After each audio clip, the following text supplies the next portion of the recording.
നമസ്കാരം. മലയാളി വാർത്ത ഇൻസൈഡിലേക്ക് സ്വാഗതം. ശബരിമല സ്വർണ്ണക്കൊള്ള ഉയർത്തി വോട്ട് വാങ്ങി അധികാരത്തിലെത്തിയ വി.ഡി. സതീശൻ സർക്കാർ ശബരിമല വിഷയത്തിൽ നിർമ്മമത്വം പാലിക്കുന്നത് എന്തുകൊണ്ട്? അധികാരത്തിലെത്തിയാൽ സ്വർണ്ണക്കൊള്ളക്കാരെ നിയമത്തിന് മുന്നിലെത്തിക്കുമെന്ന് പറഞ്ഞ മുഖ്യമന്ത്രി സതീശനും ദേവസ്വം മന്ത്രി കെ മുരളീധരനും ആഭ്യന്തരമന്ത്രി രമേശ് ചെന്നിത്തലയും എന്തുകൊണ്ടാണ് നടപടികളിൽ നിന്ന് പിന്നോക്കം പോകുന്നത്? ശബരിമല സ്വർണ്ണ കവർച്ച കേസിൻ്റെ അന്വേഷണവുമായി ബന്ധപ്പെട്ട് ശ്രീകോവിലിലെ പ്രഭാമണ്ഡലത്തിലെ പാളികളും കട്ടിളപ്പടിയുടെ മുകൾ ഭാഗത്തെ പാളിയും അഴിച്ചു പരിശോധിക്കുവാൻ കേരള ഹൈക്കോടതി പ്രത്യേക അന്വേഷണ സംഘത്തിന് അനുമതി നൽകിയത് ഇന്നലെയാണ്. ഇത് നേരത്തെ പരിശോധിച്ചിരുന്നില്ല. നഷ്ടപ്പെട്ട സ്വർണത്തിൻ്റെ അളവ് തിട്ടപ്പെടുത്താനായി പ്രഭാമണ്ഡലത്തിൻ്റെ പാളികൾ അടക്കമുള്ളവയുടെ പരിശോധന കൂടി അനിവാര്യമാണെന്ന് SIT അറിയിച്ചിരുന്നു. തുടർന്നാണ് ജസ്റ്റിസ് വി. രാജ, വിജയരാഘവൻ, ജസ്റ്റിസ് KV. ജയകുമാർ എന്നിവർ ഉൾപ്പെട്ട ദേവസ്വം ബെഞ്ച് അനുമതി നൽകിയത്. ജംഷഡ്പൂർ നാഷണൽ മെറ്റലർജിക്കൽ ലബോറട്ടറിയിൽ നിന്നും ലഭ്യമായ റിപ്പോർട്ട് പ്രത്യേക അന്വേഷണ സംഘം ഹൈക്കോടതിയിൽ സമർപ്പിച്ചിരുന്നു.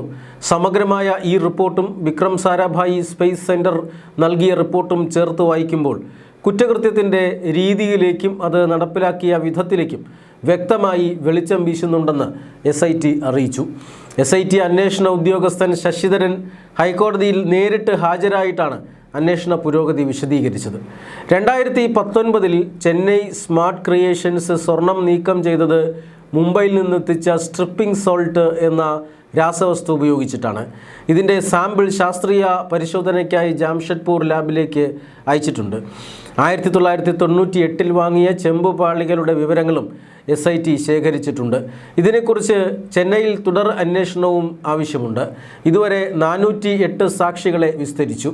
ശബരിമല എക്സിക്യൂട്ടീവ് ഓഫീസിലെ കമ്പ്യൂട്ടർ ഹാർഡ് ഡിസ്കുകൾ ഫോറൻസിക് പരിശോധനയ്ക്ക് അയച്ചിരിക്കുകയാണ്. കഴിഞ്ഞ വർഷം ദ്വാരപാലക ശില്പങ്ങൾ സ്വർണം പൂശുന്നതിനായി നീക്കിയതുമായി ബന്ധപ്പെട്ട അന്വേഷണം അവസാന ഘട്ടത്തിലാണെന്നും SIT അറിയിച്ചു.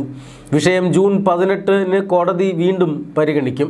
കുറ്റകൃത്യത്തിൽ ഓരോ പ്രതികളുടെയും പങ്കും കുറ്റവും എന്താണെന്ന് അന്ന് വിശദീകരിക്കാൻ കഴിയുമെന്നാണ് SIT പ്രതീക്ഷിക്കുന്നത്. എന്നാൽ ഹൈക്കോടതി വിളിക്കുമ്പോൾ മാത്രം നടക്കുന്ന ഒന്നായി കേസന്വേഷണം മാറിയിരിക്കുന്നു. സർക്കാർ മാറിയിട്ടും അന്വേഷണം മുട്ടിലിഴയുന്നതിന് പിന്നിൽ ചില രഹസ്യങ്ങളുണ്ട്. അത് CPM കോൺഗ്രസ് ഡീലാണ്. പിണറായി വിജയൻ്റെ വീട്ടിൽ റെയ്ഡിനെത്തിയ ED സംഘത്തെ ആക്രമിച്ച CPM പ്രവർത്തകരെ രക്ഷപ്പെടാൻ അനുവദിച്ച കേരള സർക്കാർ അന്ന് നടത്തിയതും ഡീലുറപ്പിക്കലാണ്. കാരണം സ്വർണ്ണക്കൊള്ളയിൽ നിരവധി കോൺഗ്രസ് നേതാക്കൾക്കെതിരെയും ആരോപണം ഉയർന്നിരുന്നു. ഉണ്ണികൃഷ്ണൻ പോറ്റി ഡൽഹിയിലെത്തി സോണിയാഗാന്ധിയെ അനുഗ്രഹിക്കാൻ ചെന്നതും വാർത്തയായിരുന്നു. ശബരിമല സ്വർണ്ണക്കൊള്ളക്കേസിലെ അന്തിമ കുറ്റപത്രം സമർപ്പിക്കൽ നിയമസഭാ തെരഞ്ഞെടുപ്പിന് ശേഷമെന്ന് പ്രത്യേക അന്വേഷണ സംഘം ഹൈക്കോടതിയെ അറിയിച്ചിരുന്നു. എന്നാൽ സർക്കാർ മാറി 1 മാസമായിട്ടും ഒന്നും നടന്നില്ല. ശാസ്ത്രീയ പരിശോധനാ ഫലം അടക്കമുള്ള നിർണായക തെളിവുകൾ ഇതുവരെ ലഭിച്ചിട്ടില്ലെന്നായിരുന്നു SITയുടെ അന്നത്തെ വിശദീകരണം. അന്വേഷണം പൂർത്തിയാക്കാൻ കൂടുതൽ സാവകാശം വേണ്ടിവരും. ഇക്കാര്യം ഹൈക്കോടതിയെ അറിയിക്കുമെന്നും SIT വ്യക്തമാക്കി. തെളിവെടുപ്പ് നടപടികൾ തുടരുകയാണെന്നും പരിശോധനാ ഫലം ആരംഭിക്കുന്നതനുസരിച്ച് അന്വേഷണത്തിന് അന്തിമ രൂപം നൽകുമെന്നും SIT അറിയിച്ചു. എന്നാൽ പരിശോധനാ ഫലം വന്ന് ദിവസങ്ങൾ കഴിഞ്ഞിട്ടും ഒന്നും നടന്നില്ല. ശബരിമല സ്വർണ്ണക്കൊള്ള കേസിൽ റിമാൻഡിൽ കഴിഞ്ഞ ചെന്നൈ സ്മാർട്ട് ക്രിയേഷൻസ് ഉടമ പങ്കജ് ഭണ്ഡാരി, ബെല്ലാരിയിലെ ജ്വല്ലറി ഉടമ ഗോവർദ്ധൻ എന്നിവർക്ക് കഴിഞ്ഞ ദിവസം സ്വാഭാവിക ജാമ്യം അനുവദിച്ചിരുന്നു. അറസ്റ്റിലായി 90 ദിവസം പിന്നിട്ടിട്ടും പ്രത്യേക അന്വേഷണ സംഘം കുറ്റപത്രം സമർപ്പിക്കാത്ത സാഹചര്യത്തിലാണ് വിജിലൻസ് കോടതി ജഡ്ജി ഡോക്ടർ CS മോഹിത് ജാമ്യം അനുവദിച്ചത്. ഇതോടെ കേസിൽ പ്രതികളായ 10 പേർക്കും ജാമ്യം ലഭിച്ചു. പങ്കജിൻ്റെ സ്വകാര്യ ആശുപത്രിയിൽ ചികിത്സയ്ക്കായിട്ടുള്ള അപേക്ഷയും കോടതി അനുവദിച്ചിരുന്നില്ല. ശബരിമല സ്വർണ്ണ കവർച്ച കേസിൽ കഴിഞ്ഞ ഡിസംബർ 19 പങ്കജ് ഭണ്ഡാരിയെയും ഗോവർദ്ധനെയും അറസ്റ്റ് ചെയ്തത്. ഉണ്ണികൃഷ്ണൻ പോറ്റി ശബരിമലയിൽ നിന്ന് സ്വർണം പൂശിയ ചെമ്പുപാളികൾ ചെന്നൈയിലെ സ്മാർട്ട് ക്രിയേഷൻസിൽ എത്തിച്ച് വേർതിരിച്ച് ഇടനിലക്കാരൻ വഴി ഗോവർദ്ധന് സ്വർണം കൈമാറിയെന്നാണ് SITയുടെ കണ്ടെത്തൽ. ഇതിൻ്റെ ഭാഗമായി സ്മാർട്ട് ക്രിയേഷൻസ് കമ്പനിയുടെ അക്കൗണ്ടും മരവിപ്പിച്ചിരുന്നു. ശബരിമല സ്വർണ്ണക്കൊള്ളയിൽ പ്രത്യേക അന്വേഷണ സംഘത്തിൻ്റെ നിലവിലെ അന്വേഷണം തൃപ്തികരമല്ലെന്നും വിശദമായ അന്വേഷണം വേണ്ടിവരുമെന്നും കെ മുരളീധരൻ അന്ന് ഒരു സ്വകാര്യ ചാനലിനോട് പ്രതികരിക്കവേ പറഞ്ഞിരുന്നു. ഭഗവാന്റെ സ്വത്ത് കട്ടെടുക്കാൻ ആരെയും അനുവദിക്കില്ലെന്നും അദ്ദേഹം പറഞ്ഞു. ശബരിമല സ്വർണ്ണക്കൊള്ളയിൽ നിലവിലുള്ള അന്വേഷണം തൃപ്തികരമല്ല. വിശദമായ തുടരന്വേഷണം വേണ്ടിവരും. ദേവസ്വത്തിൽ നിന്നും ഭഗവാന്റെ സ്വത്ത് കട്ടെടുക്കാൻ ആരെയും അനുവദിക്കില്ല, അദ്ദേഹം അറിയിച്ചു. എന്നാൽ ശബരിമല സ്വർണ്ണക്കൊള്ള കേസിൽ തന്ത്രി കണ്ഠരര് രാജീവരുടെ ജാമ്യം റദ്ദാക്കണമെന്ന പ്രത്യേക അന്വേഷണ സംഘത്തിൻ്റെ ആവശ്യം ഹൈക്കോടതി തള്ളി. തന്ത്രിക്ക് ലഭിച്ച ജാമ്യം നിലനിർത്തിയ കോടതി എന്നാൽ അദ്ദേഹത്തിന് ആനുകാലികമായി കൊല്ലം വിജിലൻസ് കോടതി നടത്തിയ പരാമർശങ്ങൾ പൂർണ്ണമായും റദ്ദാക്കി. തന്ത്രിക്കെതിരെ തെളിവില്ലെന്ന കീഴ്ക്കോടതിയുടെ നിരീക്ഷണം അന്വേഷണത്തെ ബാധിക്കുമെന്ന SITയുടെ വാദം ശരിവെച്ചാണ് ജസ്റ്റിസ് A ബദറുദ്ദീൻ്റെ നടപടി. കേസിൽ പ്രതി ചേർക്കപ്പെട്ട തന്ത്രി കണ്ഠരര് രാജീവർക്കെതിരെ ശക്തമായ തെളിവുകൾ ഉണ്ടെന്ന നിലപാടിലായിരുന്നു SIT. അറസ്റ്റിലായി 41 ദിവസത്തെ ജയിൽവാസത്തിന് ശേഷം രാജീവർക്ക് കൊല്ലം വിജിലൻസ് കോടതി ജാമ്യം അനുവദിച്ചിരുന്നു. തന്ത്രിക്കെതിരെ തെളിവുകളുടെ കണിക പോലുമില്ല എന്ന നിർണായക പരാമർശവും കൊല്ലം വിജിലൻസ് കോടതി നടത്തിയിരുന്നു. ഇതിനെതിരെയാണ് SIT ഹൈക്കോടതിയെ സമീപിച്ചിരുന്നത്. സ്വർണ്ണക്കൊള്ളയ്ക്ക് പിന്നിലെ ഗൂഢാലോചനയിൽ തന്ത്രിക്ക് കൃത്യമായ പങ്കുണ്ടെന്നും കേസിലെ മുഖ്യപ്രതി ഉണ്ണികൃഷ്ണൻ പോറ്റിയുമായും മറ്റു പ്രതികളുമായും തന്ത്രിക്ക് വഴിവിട്ട ബന്ധങ്ങളുണ്ടായിരുന്നുവെന്നും കാട്ടിയാണ് വിജിലൻസ് കോടതി ഉത്തരവിനെതിരെ SIT ഹൈക്കോടതിയെ സമീപിച്ചത്. തങ്ങൾ ഹാജരാക്കിയ നിർണായക രേഖകളോ തെളിവുകളോ പരിശോധിക്കാനോ വസ്തുതകൾ ഗൗരവമായി പരിഗണിക്കാനോ വിചാരണ കോടതി തയ്യാറായില്ലെന്നും SIT ഹൈക്കോടതിയിൽ വ്യക്തമാക്കിയിരുന്നു. മാത്രമല്ല, കീഴ്ക്കോടതിയിൽ നിന്നുണ്ടായ പരാമർശം കേസിൻ്റെ കൃത്യമായ അന്വേഷണത്തെയും തുടർ നടപടികളെയും ദോഷകരമായി ബാധിക്കുമെന്നും SIT ചൂണ്ടിക്കാട്ടിയിരുന്നു.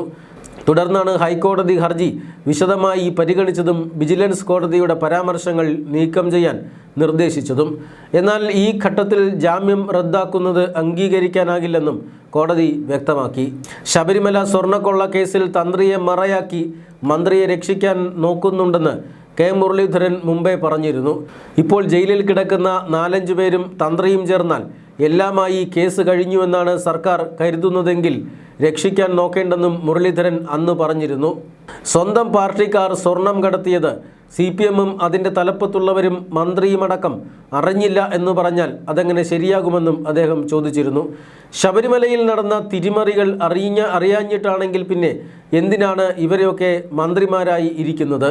സ്വന്തം വകുപ്പിൻ്റെ കീഴിൽ ഒരു കൊള്ള നടക്കുമ്പോൾ അത് കണ്ടുപിടിക്കാൻ മന്ത്രിമാർക്ക് കഴിഞ്ഞില്ല എന്ന് പറഞ്ഞാൽ ആരാണ് വിശ്വസിക്കുക? പ്രത്യേകിച്ച് മാർക്സിസ്റ്റ് പാർട്ടിയെ പോലെ ഒരു സംവിധാനത്തിലെന്നും അദ്ദേഹം ചോദിച്ചു. കേസിൽ തന്ത്രി എങ്ങനെ ഉൾപ്പെട്ടുവെന്ന് അന്വേഷണത്തിലൂടെ മാത്രമേ വ്യക്തമാകൂ. ഇതുമായി ബന്ധപ്പെട്ടിട്ടുള്ള കാര്യങ്ങൾ കോടതിയിൽ പറയേണ്ടതാണ്. എന്നാൽ ദേവസ്വം ബോർഡ് ഭരണകർത്താക്കൾ മാത്രം വിചാരിച്ചാൽ ഇത്രയും വലിയൊരു കൊള്ള നടക്കില്ലെന്നും അദ്ദേഹം കൂട്ടിച്ചേർത്തു. എന്നാൽ കഴിഞ്ഞ സർക്കാർ ശബരിമലയിൽ നടത്തിയ പല നിയന്ത്രണങ്ങളും ഒഴിവാക്കാൻ സതീശൻ സർക്കാർ തീരുമാനിച്ചു. ശബരിമലയിൽ ഭക്തജന കൂട്ടായ്മകൾക്കും വിവിധ സംഘടനകൾക്കും അന്നദാനം നടത്തുന്നതിന് ഏർപ്പെടുത്തിയിരുന്ന വിലക്ക് സർക്കാർ പുനഃപരിശോധിച്ചേക്കും. അടുത്ത തീർത്ഥാടന കാലത്ത് അയ്യപ്പ ഭക്തർക്ക് കൂടുതൽ മികച്ച സൗകര്യങ്ങൾ ഒരുക്കുന്നതിൻ്റെ ഭാഗമായിട്ടാണ് നീക്കം. തിരുവിതാംകൂർ ദേവസ്വം ബോർഡിൻ്റെ വിശദമായ ചർച്ചകൾക്ക് ശേഷമാകും അന്തിമ തീരുമാനം. ഹൈക്കോടതിയുടെ അനുമതിയുണ്ടെങ്കിൽ മാത്രമാകും തീരുമാനം നടപ്പിലാക്കുക. കർശനമായ നിബന്ധനകൾക്ക് വിധേയമായി താൽപ്പര്യമുള്ള സംഘടനകളെ അന്നദാനം നടത്താൻ അനുവദിക്കണമെന്നാണ് ആവശ്യം. ഭക്തർക്ക് തടസ്സമില്ലാതെ ഭക്ഷണം ലഭ്യമാക്കുകയാണ് ലക്ഷ്യം. 2019-2020 മണ്ഡല മകരവിളക്ക് കാലം മുതലാണ് സ്വകാര്യ സംഘടനകളുടെയും കൂട്ടായ്മകളുടെയും അന്നദാനത്തിന് വിലക്ക് വന്നത്. കോവിഡ് കാലത്തിനു ശേഷം നിയന്ത്രണങ്ങൾ കൂടുതൽ ശക്തമാക്കി. സംഘടനകളുടെ അന്നദാനം വലിയ തോതിൽ മാലിന്യ പ്രശ്നങ്ങൾക്കും സുരക്ഷാ ഏകോപനമില്ലായ്മയ്ക്കും കാരണമാകുന്നുവെന്ന് കണ്ടെത്തിയിരുന്നു. കോടതിയിൽ ചില കേസുകളുമുണ്ടായി. ഹൈക്കോടതി നിർദ്ദേശങ്ങൾ കൂടി കണക്കിലെടുത്താണ് അന്നദാനത്തിൻ്റെ പൂർണ്ണ നിയന്ത്രണം ദേവസ്വം ബോർഡ് ഏറ്റെടുത്തതും അന്നദാന മണ്ഡപം വഴി വിതരണം കേന്ദ്രീകരിച്ചതും. നിലവിൽ പമ്പയിലും സന്നിധാനത്തും ലേലം വിളിച്ചെടുക്കുന്ന ഹോട്ടലുകളെയും ദേവസ്വം ബോർഡിൻ്റെ കേന്ദ്രീകൃത അന്നദാന സംവിധാനത്തെയുമാണ് ഭക്തർ ആശ്രയിക്കുന്നത്. ശബരിമല സ്വർണ്ണക്കൊള്ളയുമായി ബന്ധപ്പെട്ട് ഹൈക്കോടതിയുടെ നിർദ്ദേശപ്രകാരം നിയോഗിക്കപ്പെട്ട IG H വെങ്കടേഷിൻ്റെ നേതൃത്വത്തിലുള്ള പ്രത്യേക അന്വേഷണ സംഘത്തിൻ്റെ വലിയ വിമർശനമാണ് ഉയർന്നത്. ശബരിമല കൊള്ളയിലെ പ്രതികളെല്ലാം ഓരോരുത്തരായി ജയിലിൽ നിന്ന് പുറത്തേക്കിറങ്ങുമ്പോൾ സംശയത്തിലാകുന്നത് പ്രത്യേക അന്വേഷണ സംഘത്തിൻ്റെ വിശ്വാസ്യതയാണ്. യഥാർത്ഥ പ്രതികൾക്ക് സ്വാഭാവിക ജാമ്യം ലഭിക്കാൻ അവസരമൊരുക്കിയെന്നതാണ് പ്രധാന ആരോപണം. ഇതിനൊപ്പം നിരപരാധിയായ തന്ത്രി കണ്ഠരര് രാജീവരെ ജയിലിലടച്ചത് മനഃപൂർവ്വമാണെന്ന വാർത്തകളും പുറത്തു വരുന്നുണ്ട്. മുൻ ഗോവ ഗവർണറും BJP നേതാവുമായ അഡ്വക്കേറ്റ് P. ശ്രീധരൻ പിള്ള ഇതിനെതിരെ കേന്ദ്ര സർക്കാരിനെ സമീപിച്ചിരുന്നു.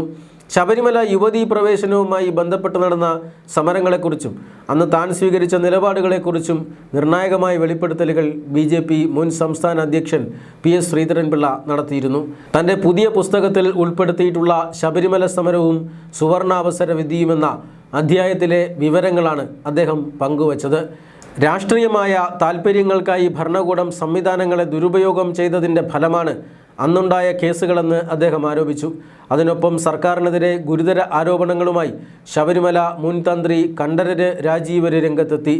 ശബരിമല യുവതീ പ്രവേശന വിധിയുണ്ടായപ്പോൾ ആചാരലംഘനം പാടില്ല എന്ന നിലപാട് സ്വീകരിച്ചെന്നും അതിൽ സർക്കാരിന് തന്നോട് രോഷമുണ്ടായിരുന്നുവെന്നും ശബരിമലയിലെ യുവതീ പ്രവേശനത്തെ എതിർത്തുകൊണ്ടുള്ള പ്രതികാര നടപടിയാണ് തനിക്കെതിരെ ഉണ്ടായതെന്നുമാണ് രാജീവ് കോടതിയെ അറിയിച്ചത്. ജാമ്യ ഹർജിയുടെ വാദത്തിനിടെയായിരുന്നു അന്നത്തെ സർക്കാരിനെതിരെ രാജീവ് തന്ത്രിയുടെ വിമർശനം. സർക്കാരിൻ്റെ ഒത്താശ അനുസരിച്ച് അന്ന് സന്നിധാനത്ത് സ്ത്രീകളെ പ്രവേശിപ്പിക്കാൻ ചില മുതിർന്ന പോലീസ് ഉദ്യോഗസ്ഥർ സമീപിച്ചിരുന്നു. താൻ അതിന് അനുകൂല നിലപാടല്ല സ്വീകരിച്ചത്. ഇതിൽ പോലീസ് ഉദ്യോഗസ്ഥർക്കും തന്നോട് ദേഷ്യമുണ്ടെന്നും ഭരണകക്ഷിയിലെ പലർക്കും തന്നോട് പകയുണ്ടായിരുന്നതായും രാജീവര് വെളിപ്പെടുത്തി. ഇതിൻ്റെ അടിസ്ഥാനത്തിലാണ് സ്വർണ്ണക്കൊള്ളയിൽ തനിക്ക് പങ്കുണ്ടെന്ന വാദം മെനഞ്ഞത്. തന്നെ കേസിൽ കുടുക്കുകയായിരുന്നു. കണ്ഠരര് രാജീവർക്ക് ജാമ്യം അനുവദിച്ചുകൊണ്ടുള്ള ഉത്തരവിലാണ് ഇത് സംബന്ധിച്ച വിവരങ്ങൾ പുറത്തു വന്നത്. ശബരിമല ക്ഷേത്രം എല്ലാ ദിവസവും തുറക്കാനുള്ള നീക്കവും താൻ എതിർത്തു. ഉണ്ണികൃഷ്ണൻ പോറ്റിക്ക് തനിക്കുണ്ടായിരുന്ന പരിചയത്തേക്കാൾ കൂടുതൽ അടുപ്പം മന്ത്രിമാർ അടക്കമുള്ള രാഷ്ട്രീയ രംഗത്തെ ഉന്നതർക്കാണ്. ഇത് മറക്കുന്നതിന് വേണ്ടിയാണ് താനും പോറ്റിയും തമ്മിൽ ബന്ധമുണ്ടെന്ന് സ്ഥാപിക്കാൻ ശ്രമിച്ചത്. ചിത്രങ്ങളാണ് തെളിവെങ്കിൽ പോറ്റിക്കൊപ്പമുള്ള പല ഉന്നതരുടെയും ചിത്രങ്ങൾ പുറത്തു വന്നിട്ടുണ്ട്. അവരും പ്രതികളാകണ്ടേ എന്ന് തന്ത്രി ചോദിച്ചു. മുൻ ദേവസ്വം മന്ത്രി കടകംപള്ളി സുരേന്ദ്രനെ ഉദ്ദേശിച്ചുകൊണ്ടുള്ള വെടിയാണ് ശബരിമല സ്വർണ്ണക്കൊള്ള കേസിൽ ദേവസ്വം വിജിലൻസ് ഹൈക്കോടതിയിൽ സമർപ്പിച്ച 2 അന്വേഷണ റിപ്പോർട്ടുകളിലും. ശബരിമല സ്വർണ്ണക്കൊള്ള കേസിൽ ദേവസ്വം വിജിലൻസ് ഹൈക്കോടതിയിൽ സമർപ്പിച്ച 2 അന്വേഷണ റിപ്പോർട്ടുകളിലും തൻ്റെ പേരില്ല. SIT രജിസ്റ്റർ ചെയ്ത കേസ് 3 മാസം പിന്നിടുമ്പോഴും താൻ പ്രതിയുമായിരുന്നില്ല. എവിടെയും പേരുമില്ല. പെട്ടെന്നൊരു സുപ്രഭാതത്തിൽ താൻ പ്രതിയാക്കപ്പെടുകയും അറസ്റ്റ് ചെയ്യപ്പെടുകയുമാണ് ഉണ്ടായത്. SITക്കെതിരെയും രാജീവര് ആരോപണങ്ങൾ ഉന്നയിച്ചു. ഉണ്ണികൃഷ്ണൻ പോറ്റിയുടെ ബന്ധുക്കൾ ശബരിമലയിൽ ജോലി ചെയ്തിരുന്നു.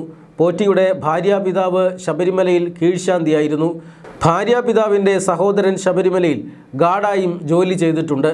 പോറ്റിക്ക് ശബരിമലയിൽ വരാൻ ഇത്തരം ബന്ധങ്ങൾ ഉണ്ടെന്നിരിക്കെ ഈ വിവരങ്ങളെല്ലാം SIT മനഃപൂർവ്വം ഒളിപ്പിക്കുകയായിരുന്നുവെന്നും താൻ വഴിയാണ് ഉണ്ണികൃഷ്ണൻ പോറ്റി ശബരിമലയിൽ എത്തിയതെന്ന് സ്ഥാപിക്കാൻ വേണ്ടിയാണ് ഇതെല്ലാം SIT ചെയ്തതെന്നും തന്ത്രി കണ്ഠരര് രാജീവര് കോടതിയിൽ ആരോപിക്കുന്നു.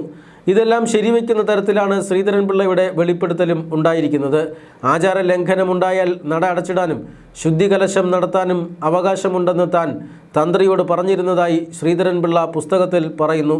ഫോണിൽ വിളിച്ചപ്പോഴാണ് അഭിപ്രായം പറഞ്ഞത്. ഇതിന് പിന്നാലെയാണ് തന്ത്രിയും പന്തളം കൊട്ടാരവും പ്രസിഡന്റും യുവതികൾ കടന്നാൽ നട അടച്ചിടുമെന്ന് പ്രസ്താവിച്ചതെന്നും പുസ്തകത്തിൽ പറയുന്നു. ശബരിമല യുവതീ പ്രവേശന വിഷയം BJPക്ക് സുവർണ അവസരമാണെന്ന തൻ്റെ പ്രസംഗത്തെക്കുറിച്ചും ശ്രീധരൻപിള്ള പുസ്തകത്തിൽ പറയുന്നുണ്ട്. ഒരാൾ വിളിച്ച് തന്ത്രിക്ക് ഫോൺ കൊടുക്കട്ടെ എന്ന് എന്നോട് ചോദിച്ചു. താൻ അനുമതി നൽകി. തുടർന്ന് ഫോണിൻ്റെ മറുതലയ്ക്കലുള്ള ആളോട് ദേവൻ്റെ പിതൃസ്ഥാനീയനായ തന്ത്രിക്ക് ആചാര ലംഘനമുണ്ടായാൽ നട അടച്ചിടാനും ശുദ്ധികലശം നടത്താനും അവകാശമുണ്ടെന്ന് താൻ പറഞ്ഞു. സുപ്രീം കോടതി തന്ത്രിയോടോ മറ്റോ പ്രത്യേക ഉത്തരവ് വഴി നിർദ്ദേശം നൽകാത്ത സ്ഥിതിക്ക് കോടതി അലക്ഷ്യ കേസ് എടുക്കാനാവില്ലെന്നും ഉറപ്പ് നൽകി. കേസുണ്ടായാൽ ഞാനും ലക്ഷക്കണക്കിന് വിശ്വാസികളും ആദ്യം ജയിലിൽ പോകുമെന്നും അതിനുശേഷമേ അങ്ങേക്ക് പോകേണ്ടി വരുമെന്നും ഞാൻ ഉറപ്പിച്ചു പറഞ്ഞു. ശരി സാർ, സാറിൻ്റെ ഉറപ്പ് മതിയെന്ന് മറുതലയ്ക്കിൽ നിന്ന് മറുപടിയും കിട്ടി. ഈ പശ്ചാത്തലത്തിൽ തന്ത്രിയും പന്തളം കൊട്ടാരം പ്രസിഡന്റും യുവതികൾ കടന്നാൽ നട അടച്ചിടുമെന്ന് പ്രസ്താവിച്ചു. തന്ത്രിയുടെ പ്രസ്താവനയ്ക്കൊപ്പം സന്നിധാനത്തെ പൂജാരികളും പരികർമ്മികളും 18ാം പടിയിലും സന്നിധാനത്തും നാമജപ കുത്തിയിരിപ്പ് സമരം നടത്തി. പോലീസ് ഒരിക്കലും ഇത് പ്രതീക്ഷിച്ചിരുന്നില്ല. പുസ്തകത്തിൽ പറയുന്നത് ഇങ്ങനെയാണ്: ഇപ്പോഴും രാജീവരെ അകത്താക്കാനാണ് അന്വേഷണ സംഘം ശ്രമിക്കുന്നത്. ഇത്രയുമൊക്കെ കൃത്യമായ തെളിവുണ്ടായിരിക്കെയാണ് സർക്കാർ SITയെ വെള്ളപൂശുന്നത്. SITക്കെതിരെ ഹൈക്കോടതിയെ സമീപിക്കാനുള്ള അവകാശം സർക്കാരിന് ഉണ്ടായിരിക്കെ അത് ചെയ്യാത്തത് എന്തുകൊണ്ടാണെന്ന ചോദ്യമാണ് ഇവിടെ ഉയരുന്നത്. ഇവിടെയാണ് ഡീൽ ആരോപണം ശക്തമാകുന്നതും.